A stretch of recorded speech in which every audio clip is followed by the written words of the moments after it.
okutegeera emirimu gye tukola n'ebivaamu ate n'engeri gye tubigabamu oba gye tugabula okukola n'okugabula production and distribution. Put it in better Uganda.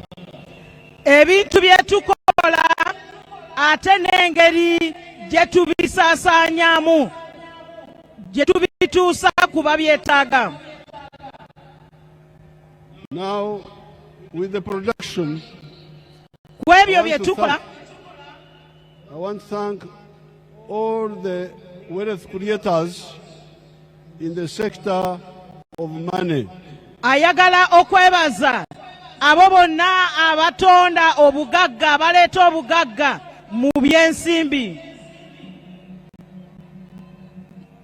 If you go to agriculture, I like always to give you some examples. Let us see Joseph Ijara of Serere.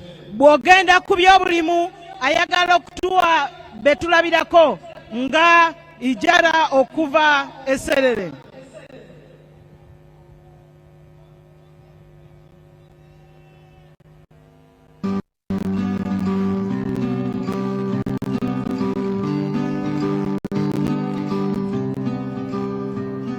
Hello, my name is Joseph Ijala. I'm the proprietor of Taifa Farm, which is located in Serere in a place called Kakusi, where we are. And in Taifa we have dairy, poultry, and we're also making laundry bar soap. We also have the value addition aspect of the farm, where we produce yogurt and pack it, tin it for the market. This project started 11 years ago after an inspiration from His Excellency, the President of Uganda, when he had come here and he was teaching people about the 4-acre model. He was having a rally in Soroti, and that time I was working as a taxi driver. He was doing that Masao business in Soroti. So when I had this, when I heard he was around, I crossed to go and listen to his story. And he was talking about a 4-acre model, how to improve household income. So when I came back, I was fired because I delayed there and the taxi came through. And the guy said, you go and eat those words that you had. But I had already this land, 2.5 acres, but I also had local chicken here. But after hearing that, I got inspired to put more effort on raising this chicken. So I raised the chicken to the tune of about 100 of them. Then I got a small. We don't have time to hear the whole story of Ijara, but some of you have seen it before. Tetulina budde bumalayo kyakulabirako kya Mwami Ijala naye kirungi nti bangi mubadde mubiraba. That is an example of wealth creation in agriculture. Ekyo kyakulabirako okutonda okuteekawo obugagga mu by'obulimi. Obugagga obukola sente. The commercial agriculture. Obugagga obukola sente. Obugagga obukola sente okuyita mu by'obulimi. Now they can trust briefly the second sector, factories. Kati kabatulageko era katono ku by'amakolero.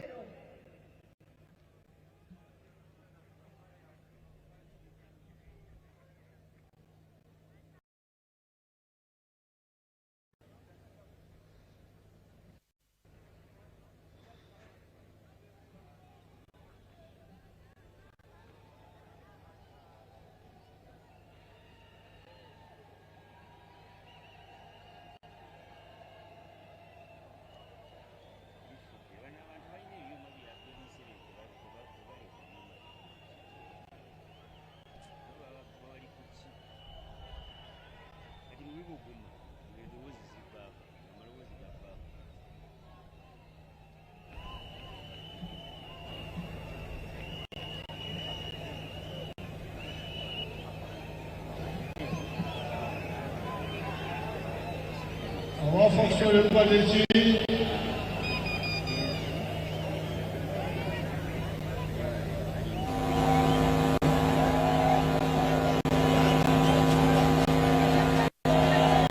When they get the factories, they will show them to us. Aba factory we banabifuna bajja kuba babitulaga. That is the second sector of wealth creation. Eyo yengeri endala eleta obugagga. Ke kabondo. Ke kabondo akalala akaleta obugagga. The third sector is services. Boda, hotels and so on. Akabondo akalala bwe buweereza okugeza nga boda amahoteli n'ebirala. And the fourth sector is ICT. Eyokuna yeya teknolojia. So those are the ones engaged in wealth, in production in the modern sense. Ebyo mu mulembe guno oguliko bye twenyigiramu okuleeta obugagga obuva mu ssente. Obw'omulembe. Now, 12 years ago, only 32% of the homesteads were engaged in that wealth creation. Emyaka 12 emabega abantu ebitundu 32 ku 100 beboka abali benyigira mu bireeta obugagga ebyo. 68% were outside, not engaged in production of wealth creation form of money. Ebitundu 68 ku 100 bali bo tebalina kye benyigiramu ku ebyo ebireeta ssente. I'm glad that with the efforts we have done, that figure has now gone down. President musanyufu nti ku maanya gateekeddwamu namba y'abo abaali batalina kye benyigiramu ekendeeredde ddala. By the last census, only 33% were outside the money economy. Era okubala abantu okwakaggwa ebitundu 33 ku 100 beeboka abatalina kye benyigiddemu. Now, that's how production is now. Awo we tuyimiridde ku kubanga tulina bye twenyigiramu bye tukola ebireeta ssente. And it is those wealth creators who give us what to distribute. Abo abatondawo obugagga obwo abaleeta obugagga obwo be batuwa ate bye tuweereza oba bye tusaasaanya. When we talk of roads, the money we use is by these people. Bwe twogera ku nguudo ssente ze tukozesa bantu abo be bazireeta. When we talk of schools, of health centers, everything, of security, of defense, these are the wealth creators who create money that we use. Bwe twogera ku by'obulamu, ku by'amasomero, ebyokwerinda n'obutebenkevu, abantu abo be baleeta ssente ze tukozesa. Therefore, I am now appealing to the 33% to join so that they also create wealth in a modern way. President Yakuba Mulanga eri ebitundu ebyo 33 ku 100 okwenyigira mu bintu ebyo ebireeta obugagga mu nkola eno ey'omulembe. And this is what guides our slogan of protecting the gains but also achieving a qualitative leap forward. Ekyo kwe kuva omulamwa kwe tugenda okutambulira okugamba nti tunyweza ebyo bye tutuuseeko ate. Now you can see the wealth of the factories. Kakati mulaba ku TV zaffe ezo amafactory agabadde googerwako.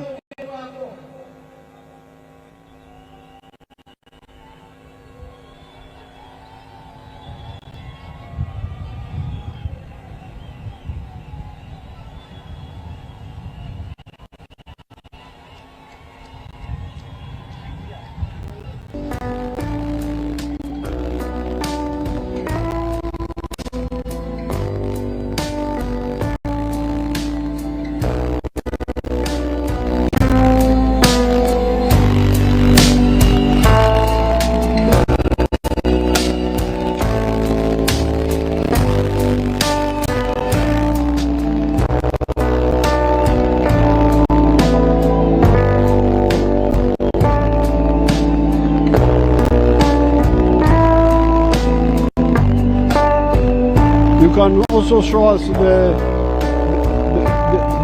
overhead image of the factories themselves. When you get it, put it. So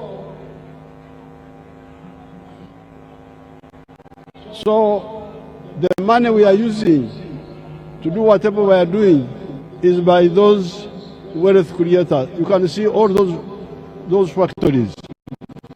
N'olwekyo essente zonna ze tukozesa okuteeka obuweereza mu bantu ziva mu abo abakola emirimu egyo nga factory ezo ze mulaba. So therefore, don't listen to liars who just talk. N'olwekyo temuwuliriza balimba abali mu kwogera obwogezi.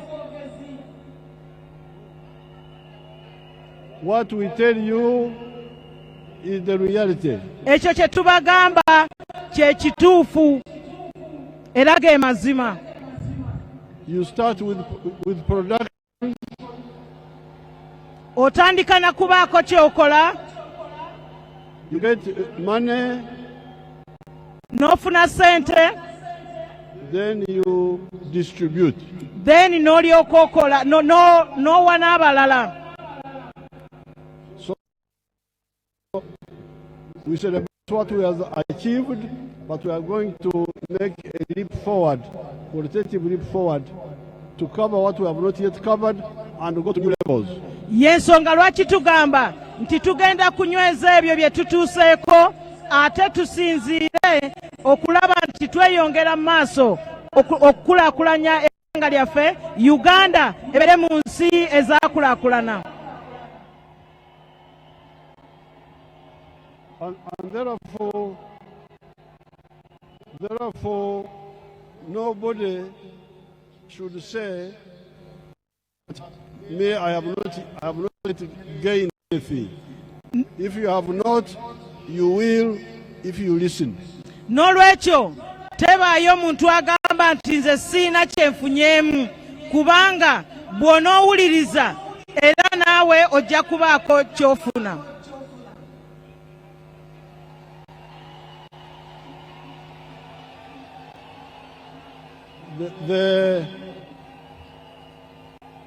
The witness of those people are people who listen to the message.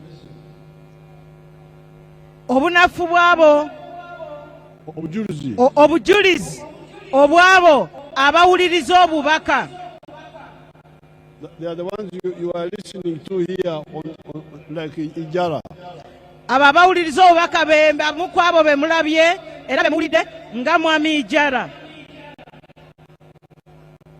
Now, therefore, where we are going is exactly to make sure that everybody joins the money economy as an owner or a worker, and then we go to new level.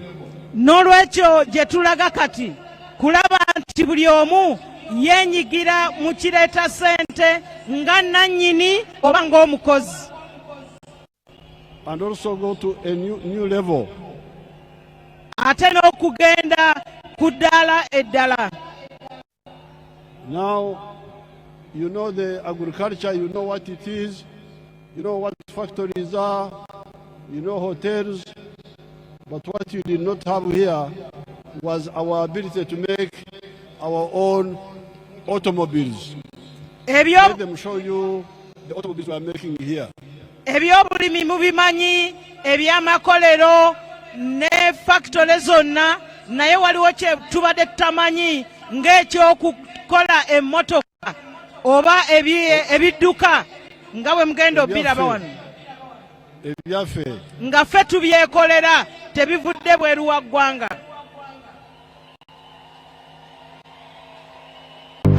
Dream big and pay smart to own it all. Turn monthly rent into home ownership deposits.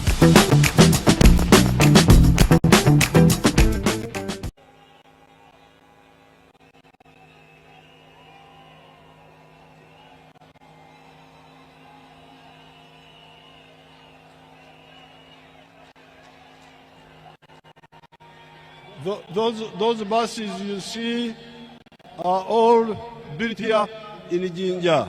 Ebbaasi ezo zonna ze mulabwa zikolerwa wano e Jinja mu Uganda. And they are called Kira Motors. Era tuziyita Kira Motors. Let's show them again. Damu obalage.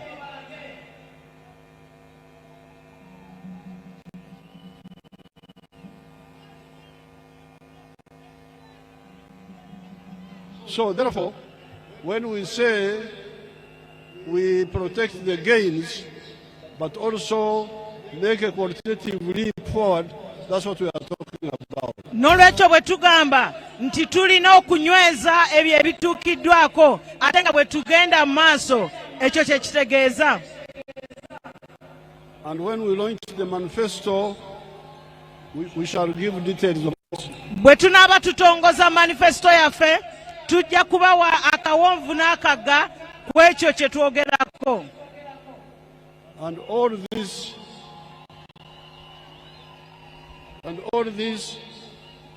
is around principle number 3 of the NRM of achieving socio-economic transformation. Bino byonna biva mu nnyingo ey'okusatu eya NRM eyo enkulaakulana ey'omuggundo eri bannayuganda bonna. You need to become modern people. Mulina okubeera abantu ab'omulembe. And in order to support you in this coming Sanja to achieve that, we have a number of programs. Era mu kubayambako okutuukiriza ebyo tulina programs nyingi ez'enjawulo. Simanyi mu Luganda waliwo ekigambo okweyubula to transform yourself. Okweyubula gye kiri ssebo. Yes, like omusota gwejjako eddiba ekadde ne teekawo eddiba enyusi. No, okudda obujja. Ng'omusota bwe gwejjako eddiba ekadde. Put it in better Luganda. Tugenda kweyubula ng'omusota bwe gweyubula ne gujjako eddiba erikaddiye n'olaba eddiba eppya ate nga ddungi.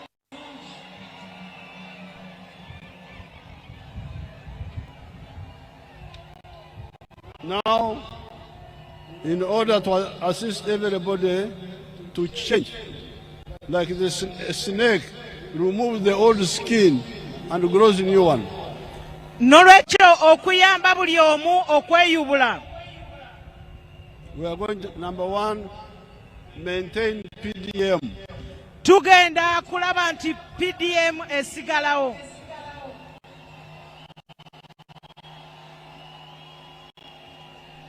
But also add another 15 million shillings per parish per year now for the leaders in the area. Era tugenda kugattako obukadde 15 ku buli muluka mu buli mwaka nga ekyo ky'abakulembeze. Because now the leaders were not allowed to compete for the Kasumoro fund of the Wananchi. Kubanga abakulembeze babadde tebakkirizibwa ate kulwanagana ku ziri miliyoni 10 ez'abantu aba bulijjo. So we are now going to add another 15 million. This is for the leaders now. N'olwekyo tugenda gattako obukadde 15 nga buno bw'abakulembeze. In that parish. Mu muluka ogwo. And we are going to discuss who the leaders are. We shall go into the details. Era tugenda kunnyonnyola okulaga mukulembeze ki gwe twogerako. Then emyoga will continue. N'emyoga gigenda kwongera ogenda mu maaso. Now, for the rich people like Yoweri Museveni, those will go to UDB. Era abagagga nga Ssaabalwanyi General Museveni abo bajja genda mu UDB mu banka eya Uganda Development Bank. There is also money there for them. Eyo nayo eriyo sente zaabwe. But we are going to start a new nsawo for fisheries, for fishermen. Era tugenda kutandikako ensawo empya ng'eyo y'abavubi. In the landing areas. Eyo ku myalo. Because we found that the money you need to start as a fisher person is more than what is under PDM now. Kubanga tukizudde nti esente ze mwetaaga ng'abavubi zisinga ku ezo ze tulina mu PDM. So we shall create their own nsawo landing area by landing area, their own fund. N'olwekyo wagenda kutondebwawo ensawo ey'abavubi okuva ku buli mwalo. I want to bring back my idea which I had brought many years ago. Agenda komyawo ensonga gye yaleetako emabegako. I had brought an idea that a university graduate who has left university and has not got a job for 2 years should go to a certain fund where he can borrow and start his own or her own. Yali yaleeta ekirowoozo nti omuntu amaze okusoma ku university n'amala emyaka 2 nga tannafuna mulimu nga agenda kuba ng'alina wajja okubaako omulimu gw'atandikawo. We are going to create a fund for university graduates who have not got a job for 2 years. Wagenda kutandikibwawo ensako ey'abamaze university abalina degree basobole okuba nga batandikawo emirimu.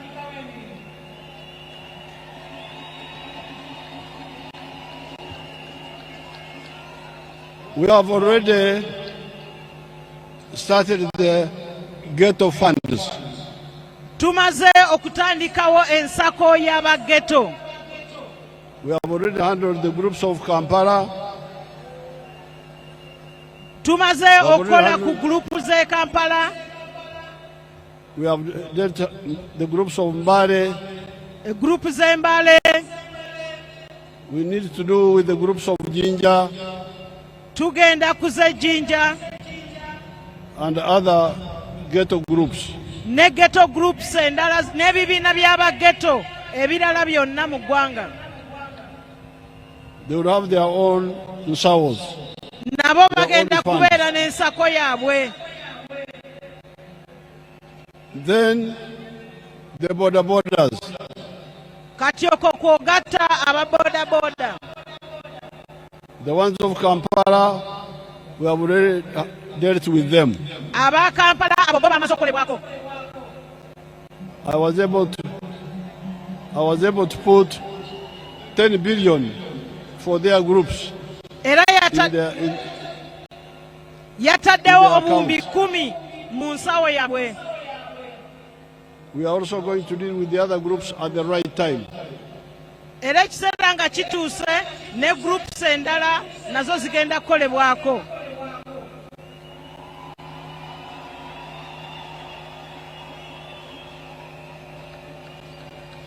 We have also activated the fund of the skilling hubs. Era tuzukusizza ensako eyabo gye batendekera emirimu gy'emikono. In the 171 districts and municipalities, we have started the fund of the graduates of the skilling hubs. Era mu districts wamu ne municipality 171 already ekyo kitandikiddwa. Now finally, ekisembayo I have been discussing with the religious leaders and cultural leaders. They also need their own funds. Abadde akubaganya ebirowoozo ne bannaddiini wamu n'abakulembeze ab'ennono nga nabo beetaga ensako zaabwe.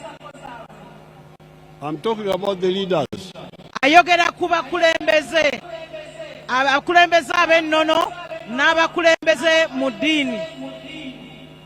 We are going to create funds for the respective groups. Era wagenda kubaawo ensawo zaabwe eza gurupu ezo zonna. According to their groups. Okusinziira ku gurupu zaabwe ez'enjawulo. This will be for the leaders. The other people can go to the parish because they all have a parish.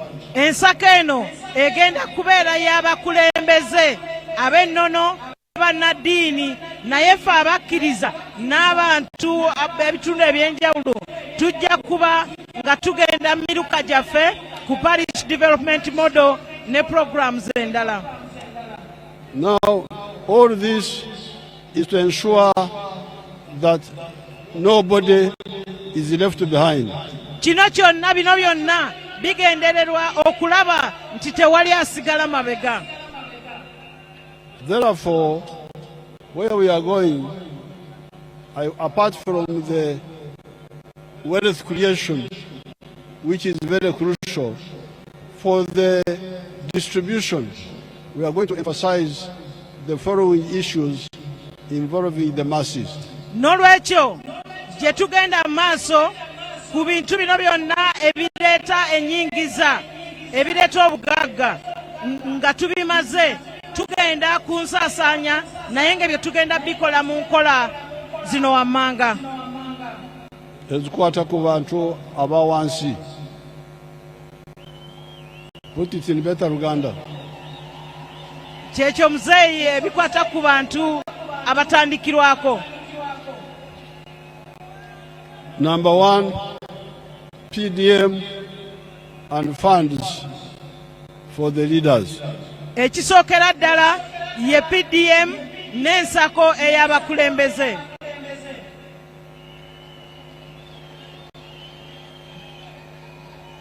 Number two, drugs in the health centers. Ekyokubiri, eddagala mu malwaliro. We are going to fight against the theft of drugs in the health centers. Tugenda kulwanyisa ne ssekulwanyisa obubbi bw'eddagala mu malwaliro.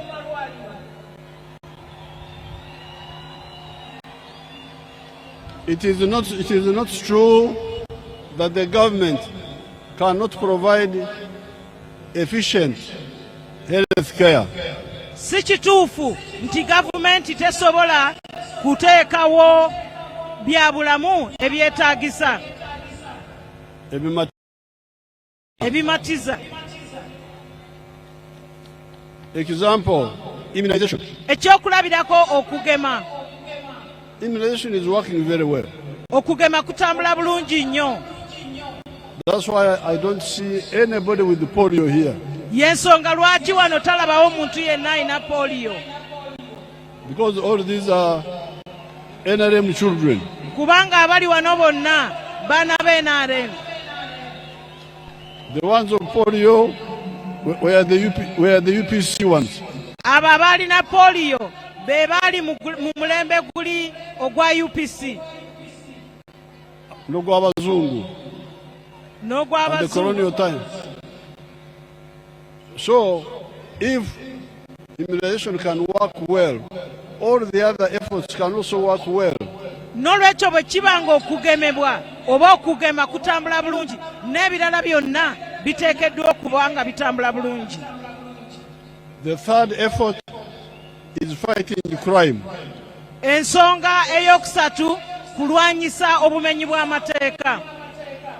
There is peace in the country. Waliwo emirembe mu ggwanga.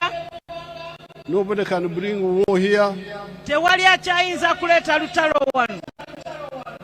Because NRM will destroy him. Kubanga NRM ejja musanyawo. The UPDF will destroy him. Ejje lya UPDF lijja kumusanyawo. But crime is there. Naye bumenyi bw'amateeka weebuli. And this is where you, the leaders of the NRM, in your structures, you need to supervise your areas and ensure that the police people do their work. N'olwekyo mmwe abakulembeze b'NRM mulina okubeera bannampala mu bitundu byammwe nga mubirondoola okulaba nti obumenyi bw'amateeka buno bukolebwako.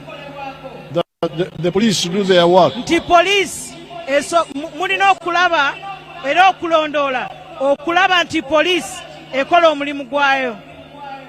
And if they don't do their work, they are held accountable. Era bwe baba tebakoze mulimu gwabwe baba bavunaanibwa. The fourth area are the roads, the tarmac roads and the maram roads. Ensonga ey'okuna ge makubo, amakubo aga kolas n'agattaka. We are going to ensure that the laxity of allowing a tarmac road to first deteriorate and then you come to repair it when it has already developed potholes, like the road from Mitiana to Mubende to Fort Portal, will not happen again. Tugenda kufuba okulaba nti obulagajjavu obubeerawo okulinda oluguudo ne lumala okuyenjebuka ng'oluguudo olw'Emitiana Mubende ekyo kigenda kuba nga tekiddamu kubeerawo.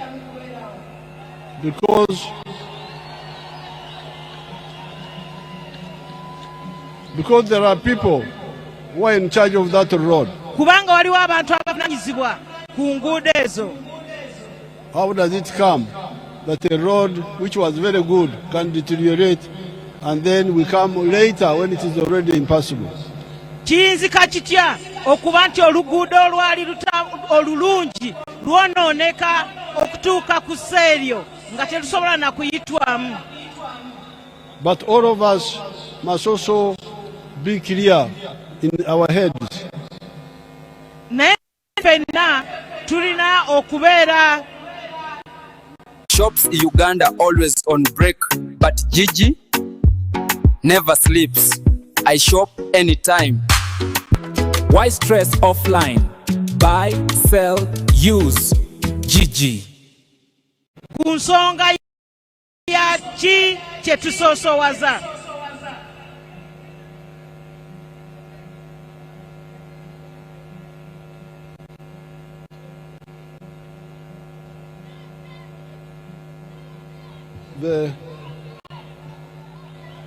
The issue of prioritization. Ensonga y'okusoosowaza. Because, for instance, people put pressure and money is diverted to creating new districts, new cities, and so on. Lwa nsonga nti abantu bateekawo embeera ne tujja ssente ku bintu ebirala ne tuziteeka mu district ezitondebwawo. So, instead of first ensuring that the basics are done first, the roads are done first before you do any other thing. N'olwekyo tulina okulaba nti tusooka ne tukola enguudo nga tetunaakola birala byonna. Now, this pressure, you put money to create new districts, then the roads are deteriorate. What planning is that? N'olwekyo embeera eno gye tuteekawo ne twagala okutondawo districts ng'ate sente zandikoze ebirala olwo tuba tuteekateeka tutya. So therefore, let us also agree that certain things must be done first before other things come in. N'olwekyo tulina okukkiriziganya nti waliwo bye tusooka okukola ng'ebirala tebinnabakolwako. Pressure for salaries for some of the public servants. Okugeza okuteekawo embeera okwongeza emisaala eri abakozi. So let's first ensure the tarmac roads are all maintained well, the new ones are also done, and the Maram roads are also maintained well. Tusooke tulabe nti enguudo zakola zikolebwa bulungi n'ezitandikibwawo nga nazo zikolebwako n'emirimu emirala.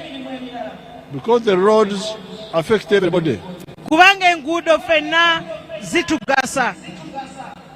Whether you are working for the government or doing your own work, private work. Kobenga okukola mirimu gya gavumenti oba nga weekolera mirimu gyo. So it's not fair to remove money from the majority interest to the minority interest.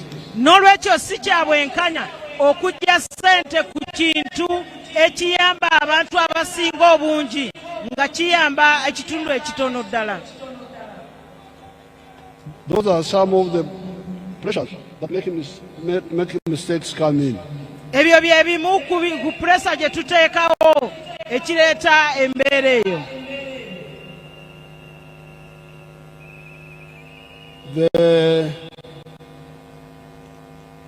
The other issue is the issue of the water. Ensonga endala ye y'amazzi. Water for clean water in the villages. Amazzi amayonjo mu byalo byaffe. To ensure that there is a safe water source or sources per village. Okulaba nti waliwo amazzi amayonjo mu byalo byaffe. Now finally, the issue of fighting corruption. Ekisembayo y'ensonga y'okulwanyisa obukenuzi.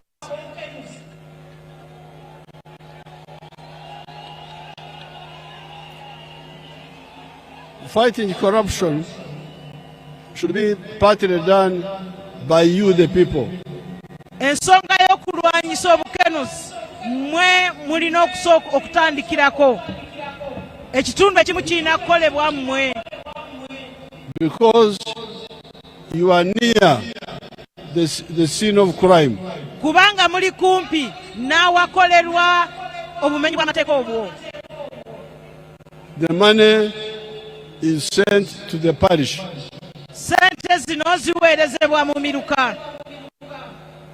Like the one man of PDM.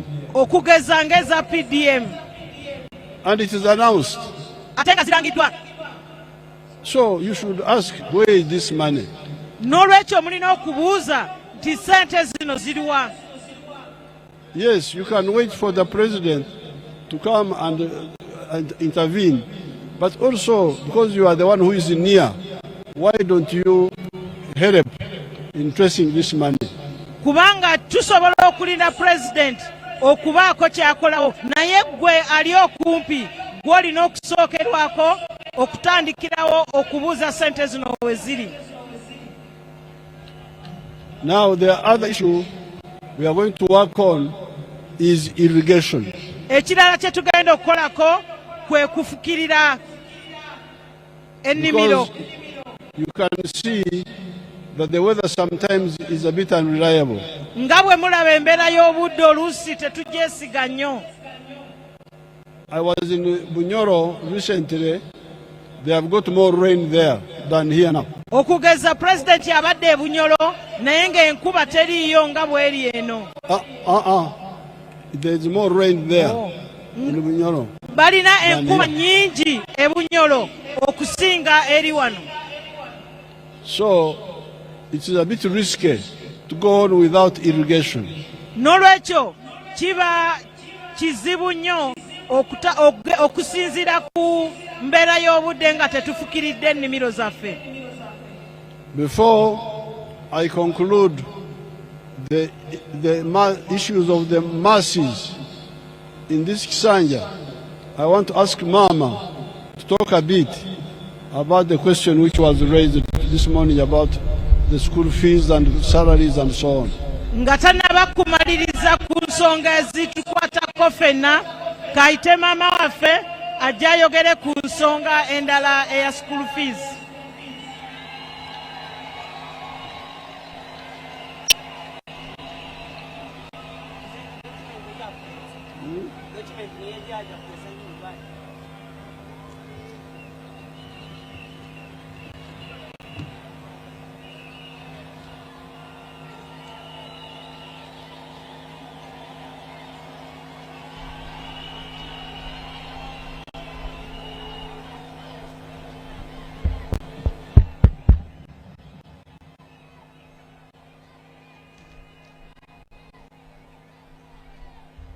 Thank you. Thank you, Your Excellency. Please allow me to stand on today's protocol because I want to just say something brief. I'd like to answer the question which was asked at the Electoral Commission's press briefing of the President on education. Mama aina ensonga gyagenda okuddamu ku byenjigiriza. But I wanted to give you a background naye kasooke atunnyonnyole kwe kiva. I want you to understand, because the journalist there said that some of the children still study under the trees. Kubanga waliwo munnamawulire abuuzizza ekibuuzo eri mu kwewandiisa nti wakyaliwo abaana abasomera wansi w'emiti. And I wanted to take you back and remind you about the population of Uganda in 1986. Mama ayagala atuzzeeko emabega atujjukize mu Uganda mu 86 twali abantu bameka. In 1986, the population of Uganda was only 14 million people. Mu 1986 mu Uganda twali abantu obukadde 14 bwokka. And now, 2024, we had the population census, and it was 46 million people in Uganda. Kati mu 2024 bwe twamala okubala abantu okwa bonna twakisanga nga tuli abantu obukadde 46.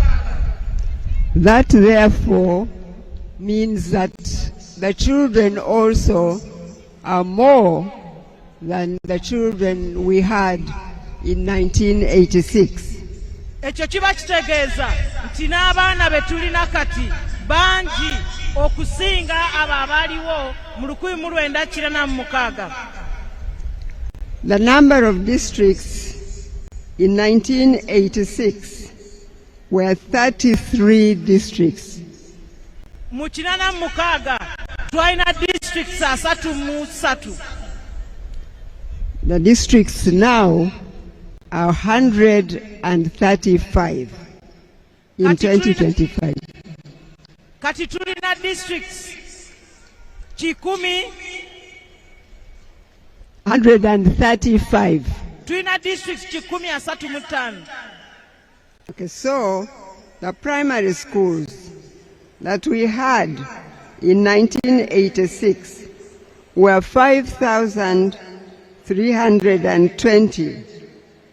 Mu 86 twalina amasomero ga primary 5,320. In 2025, we have 12,000 schools, 549. Mu mwaka guno tulina amasomero ga primary 1,12,549. At the time when we started UPE, we had only 6,880 primary schools. We twatandikira bonna basome twalina amasomero kakaaga mulunana 6,880. Kakaga mulunana muchinana. And now, let's see. We have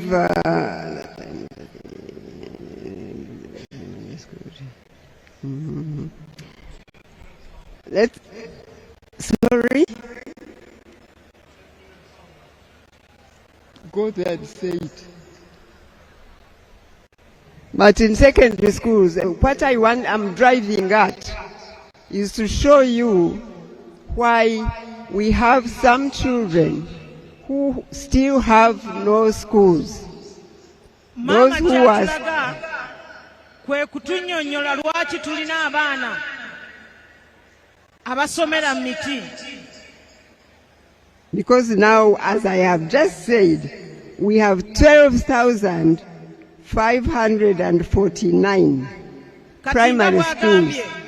Tulina amasomero 12,255 But we still have some children who do not have schools. I do not doubt that. Abatalina masomero. I do not doubt that.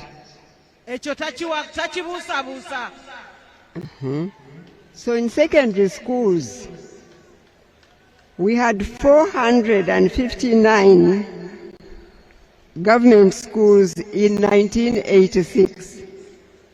Muchinana mukaga twalina amasomero ga senior 459. But now we have 1,524. Kati tulina 1,524. And I can go on, but I wanted to first show you what the problem is. Because most of the children who come from poor families can only access education from government primary schools. Asobola okweyongera n'ekyagezaako tulaga nti tulina abaana abava mu families ezitali bulungi nnyo naye ate nga basobola kugenda mu masomero ga gavumenti gokka. Now, that journalist also talked about salaries for government secondary school teachers. Emisaala egy'abasomesa abasiniya mu masomero ga gavumenti. The science teachers' salaries have been enhanced to 4 million per month from Uganda shillings 960,000 5 years ago.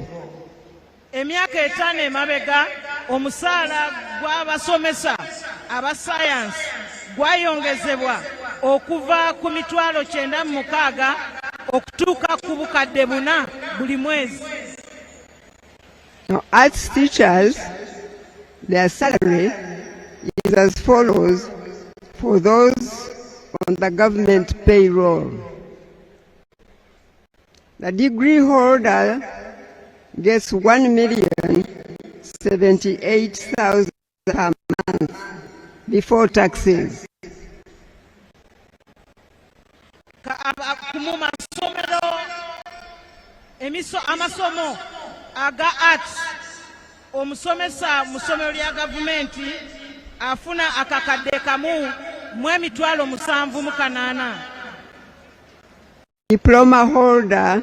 Owa degree. Yeah. Now the diploma holder gets 784,000 before taxes. Owa diploma afuna 7,800 nga tonnaggyako musolo. That is in government schools. Mu masomero aga gavumenti. In the private secondary schools, mu masomero g'obwannannyini, salaries vary between 350,000 and 1.3 million, depending on the financial capacity of the school. Mu masomero ag'obwannannyini agasimye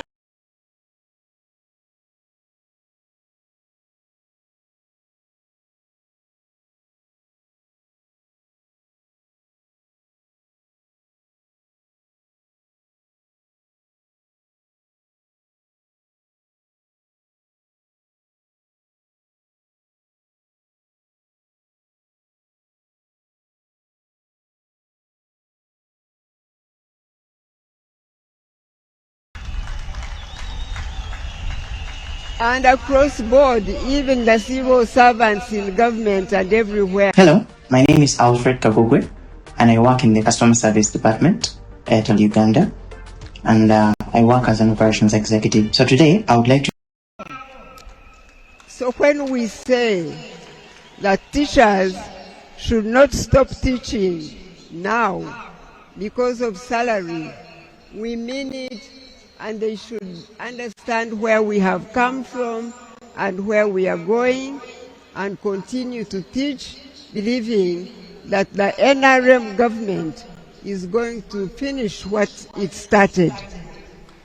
N'olwekyo bwe tugamba nti abasomesa tebagaana kugenda kusomesa kubanga kye twogera tukitegeeza ate era nga kigenda kukolebwa.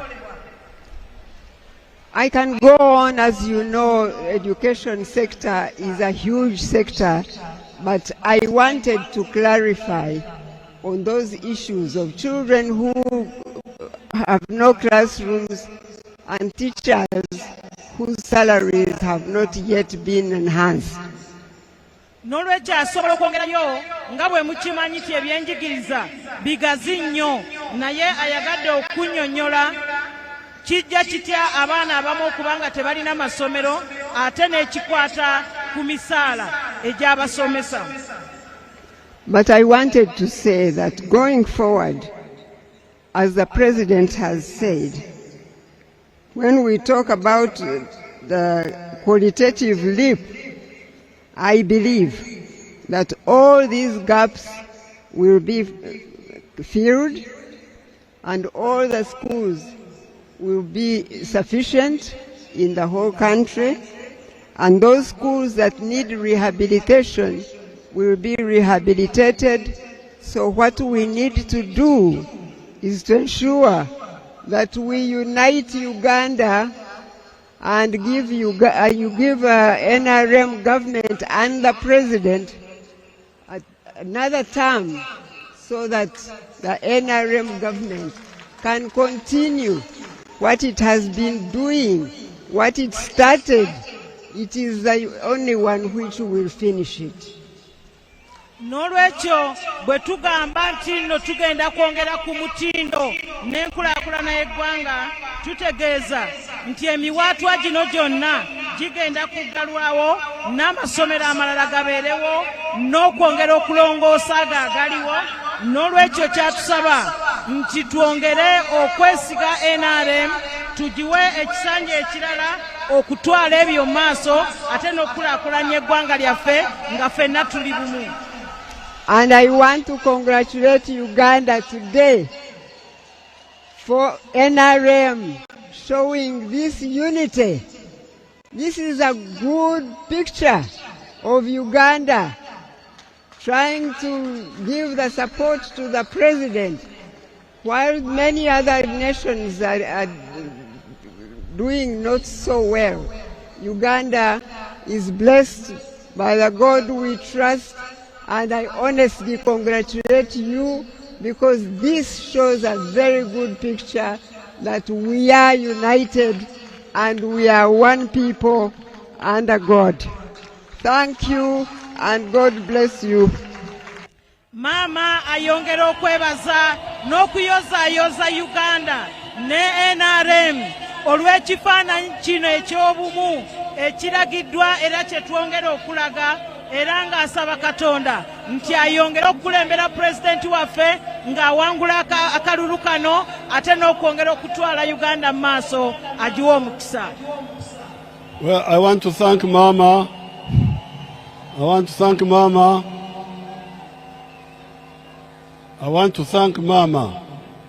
Muzeeyi ayagala okwebaza maama. She brought out the facts, the bwino. Ajjayo bulungi bwino. We had 5,000 government primary schools in 1986. Twalina amasomero 5,000 aga primary mu 1986. Aga government. We have now got 12,500 or something like that. Kati tulina agasoba mu 12,250. Now, the parishes are not so many. Kati emiruka gye tulina si mingi nnyo. I don't know, Yarahanga, can you tell us the parishes we have now? Yarahanga. Mwembi Ruhanga agenda kutubuulira emiruka gye tulina.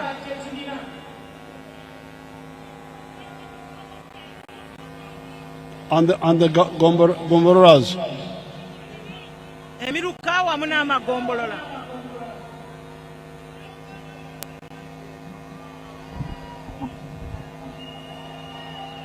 Your Excellency, we have 10,716 sub-county parishes in Uganda. The sub-counties are 2,191. Okay, thank you. Thank you. Tulina emiruka omutwalo gumu mu 716 n'amagombolola 2,290 mulimu. So now you hear, if the government primary schools were properly distributed, we would have a primary school in every parish, because we have got 12,500 government primary schools and the parishes are 10,000. We have got more primary schools than the parishes. Nolwekyo mulaba kino kiraga nti senga emiruka amasomero gaali gagabanyiziddwa kyenkanyi mu miruka gyonna, buli muluka gwandibadde gulina essomero, kubanga tulina amasomero mangi omutwalo gumu 12,000 n'okusoba, ate nga emiruka mitonoko giri omutwalo gumu mu 716. Nolwekyo tulina amasomero mangi okusinga emiruka.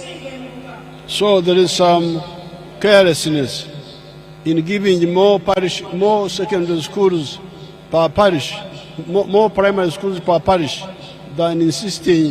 rather than insisting on having a primary school per parish. Nolwekyo kiraga nti wano waliwo obutafaayo nnyo okuwa omuluka ogumu amasomero nga lisoba mulimu ate n'ebaayo amalala nga tegalinaamu. We are going to correct that. Ekyo tugenda kirongoosa. We are going to be very strict. Tugenda kubeera bakakali. Bakambwe. Tugenda kubeera bakambwe ku nsonga eyo. Tugenda kubeera bakambwe. Now, on the secondary schools, we have got 1,500. Ku masomero ga senior muwulidde tulina 1,500. The sub-counties are 2,000. Ate nga amagombolola gali 2,000. But all these are mainly new sub-counties. Naye okusingira ddala gano magombolola mapya. If we had kept the old sub-counties, which were like 1,000, by now every sub-county should be having a secondary school. Senga twasigaza amagombolola ge twalina 1,000, kati we tutuukidde wano buli gombolola lyandibadde lirina essomero lya senior. So this means that we need to be more careful in the future when we are talking of creating new administrative units. Kino kitegeeza nti tulina okubeera abeegendereza ennyo mu maaso buli lwe twogera ku kutondawo district oba amagombolola oba emiruka emipya. So we should start with the buweereza before we talk about the structures. Tuteekeddwa okutandikira ku buweereza nga tetunnaba kutunuulira ma district oba magombolola oba miruka. Now finally, we have just gone through primaries. Ekisembayo nti twakamala okubeera n'okusunsula mu kibiina kyaffe ekyenarem. There were allegations of some mistakes. Waliwo ekigambibwa nti waliwo obutali bwenkanya wano na wali. Obutali bwenkanya wano na wali. Now, I have told our members, Runyankore word, okutokoza. Okutokoza is when a pollutant goes into the tea. Ategeezezza bamemba baffe nti mu Runyankole waliwo ekigambo kye bayita okutokoza nga waliwo ekintu ekigudde mu caayi. You need to be careful before you pour your tea to see what the pollution is. Nti olina okubeera omwegendereza nga tonnayiwa caayi oyo nga totegedde kiki ekyo ekiguddemu. If it is a leaf from a tree, you can remove the pollutant and you drink the tea. Nti senga kibadde kikoola ekivudde ku muti osobola okuggyamu ekikoola ekyo nga tonnayiwa caayi. And you drink the tea. Caayi ye n'omunywa. But if it is a fly, then that is too much. You pour the tea. Nti naye ate bw'ebanga nswera yeegudde mu caayi ate ekyo kiba kinene oba olina obumuyiwa. So we need to not to divide ourselves because of this. N'olwekyo tulina obuteeyuzaamu olwa kino. What you do, you get facts. Kyemba mukola mufune obukakafu oba bwino. Because these primaries took place during the day. Kubanga okulonda kuno kwaliwo misana. And people were lining up. Era abantu baali basimba layini bayisimbye emigongo. And it was witnessed. Era nga n'abalala bonna baali babalaba. So the idea of, for instance, altering results. N'olwekyo ekyokukyusa ebivudde mu kulonda was a stupid idea. Kintu kya busiru nnyo. Because if I am careful with my supporters, my agents, kubanga bwemba mwegendereza n'abo abakuuma akalulu kange, I will know that here the results were this, they were altered. Nsobola okumanya bululu obungi bwa bululu bwe nafuna ate n'okulaba nti baabukwatamu oba baabukyusa. And then I bring those facts. Ebyo ne mbijjayo amazima ago ne ngajjayo. And that is a crime. Obwo bumenyi bw'amateeka. Under the Penal Code of Uganda. Obwo bumenyi bw'amateeka era gubeera musango gwa naggomola okusinziira ku tteeka lya Uganda. It's not just a problem of the party, it is a problem of the Penal Code. Si kizibu kya kibiina kyokka naye kizibu kya tteeka eritwala obumenyi bw'amateeka mu ggwanga. So instead of being angry and you divide yourselves, be systematic and audit backwards. N'olwekyo mu kifo ky'okunyiiga mu bigobe nsonga ku nsonga ng'odda emabega. Ne mweyuzayuza. Mu kifo ky'okunyiiga ne mweyuzaayuza mu birondoole nga mudda emabega ensonga ezo tuzimanye. And then I am here, you have elected me as your chairperson, once I get a well-written report, I will cross-check. N'olwekyo ye nga ssentebe w'NRM bw'anaafuna lipoota eyo ajja kuddayo yeekenneenye alabe obuzibu bwe bwali. You know very well we arrested some of the registrars. Mumanyi nti abamu ku ba registrars baffe baakwatibwa era bali mabega wa mitayimbwa. So there's nobody who is immune. N'olwekyo tewaliiwo atakwatibwako. The problem is the bwino, the facts. Ekizibu ye bwino oyo. So I thank you very much for supporting me. President yeebaza nnyo abeebaza olw'okumuwagira. I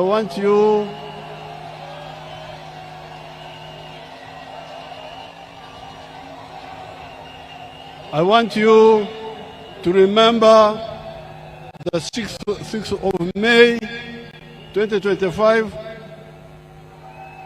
Ayagala tujjukire nga 6/5/2025 when we all went back to our villages to check our membership.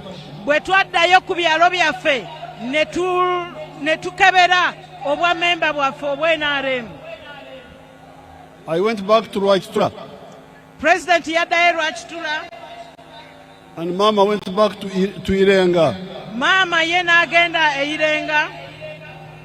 And we checked the registers. Ne bakebera register zaffe. Register in the whole zaabwe. country. In the whole country. Mu ggwanga lyonna. And we had more than 20 million members. Era twalina bammemba ab'NRM abasoba mu bukadde 2. Then 18.5 million of them were voters. Nga kwabo obukadde 18.5 baali balonzi. So the people who are doing bad things to divide us are selfish people. N'olwekyo abantu abo abakola ebikyamu okutuyuzaayuzaamu bantu bannakigwanyizi. Okunyiiza abantu. Abakola ebikyamu ebyo okunyiiza abantu bannakigwanyizi. But what we should do is not to be over-annoyed, to be systematic in exposing them. N'olwekyo kye tulina okukola bwe butanyiiga nnyo naye ne tuggyayo ensonga ezo tusobole okulaga obukyamu bwe baakola. And we systematically kutokora to remove the pollution. Mu ngeri ennuŋŋamu ne tusobola okuggyamu ekyo ekiyingidde mu kyayi. With facts. N'amazima era ne bwino. Facts which are provable. Amazima ago nga gasobola okukakasibwa. And it is easy because the voting was in public. Ate ekyo kyangu kubanga akalulu kaali mu lujjudde. And during the day. Ate nga misana. Now if you didn't have reliable agents who can now be bribed and also collude, that's now another problem. Kati bw'obanga tolina ba agent bw'oba walina ba agent abateesigika kati ate eyo nsonga ndala. So please remain united. We shall sort out all those pollutions. N'olwekyo musigale nga tuli bumu ebyo byonna tujja bigonjola. Big dreams start small. At GoDaddy, we help you take that first step and every step after. And when I was going through with Mama, I could recognize many of the faces. Era bw'abadde ayitamu nga bajja ne maama alabye bangi b'amanyi. So I'm very happy. Musanyufu nnyo byansuso. NRM juu. NRM oye. Mwebale nnyo mwebalire ddala. Ssebo Oweekitiibwa President twagala okwebaza. NRM oye. Museveni oye! Twagala okwebaza H.E Yoweri Museveni olw'okubanga ye kandidate w'NRM agenda okuwangula era buli kyatuwangulira NRM mu ngeri yonna nga tuvuddeyo ffenna ne tulonda ate ne tutegeeza abantu bonna. Ssebo Oweekitiibwa Pulezidenti, njagala bannaddiini basaba ekifaananyi ku lunaku luno olw'enjawulo bafune ekifaananyi naawe ssebo basabye bafune ekifaananyi naawe era katubasabe basembere kumpi awo. Your Excellency, tatwagala kusabayo oluyimba lumu bakusanyuseemu nga naffe batusanyusa omuyimbi omu.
Bravo.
Anti sinza mufumbi